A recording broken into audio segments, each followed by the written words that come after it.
ఇంట్లో పిల్లలు ఎప్పుడు కూడా జబ్బు పడుతుంటారు. ఒక సమస్య వరకు ఇంకొక సమస్య మొదలవుతుంటది. పుట్టినటువంటి పిల్లలు ఇంట్లో ఉన్నప్పుడు, చిన్న పిల్లలు ఇంట్లో ఉన్నప్పుడు ఈ బ్లాక్ ఎర్త్ అనేది ఇంటి గుమ్మానికి వేస్తే మంచిదండి. ఎందుకంటే మనం పిల్లలు పుట్టినప్పుడు మన ఇంటికి చూడ్డానికి చాలామంది వస్తుంటారు. బంధువులు గాని, ఫ్రెండ్స్ గాని, చుట్టాలు ఇట్లా వస్తుంటారు.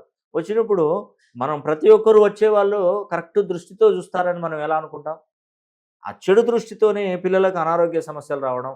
అబ్బా! బాబు ఎంత చక్కగున్నాడు, ఎంత బాగున్నాడో అంటారు. అన్నప్పుడు ఆ దృష్టి ప్రభావం అన్నది కూడా పిల్లల మీద పడి అనారోగ్యానికి గురవుతుంటారు. అంటే నరదృష్టితో చూస్తే నాపరాయి కూడా 4 వక్కలవుతుందనే శాస్త్రం కూడా మనకు తెలుసు.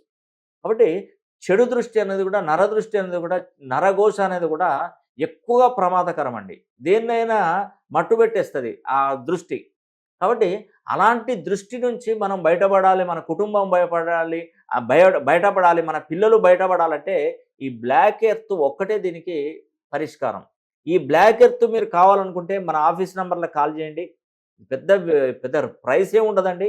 దీన్ని మనం మన దగ్గర ఉన్నటువంటి పండిత గణం 41 రోజులు దీన్ని పూజలో పెట్టించిస్తారు. ఇది కరెక్ట్‌గా అమావాస్య రోజు గనక ఇంటి గుమ్మానికి గనక వేసుకున్నట్టయితే మీకు తప్పకుండా మేలు జరుగుతుంది.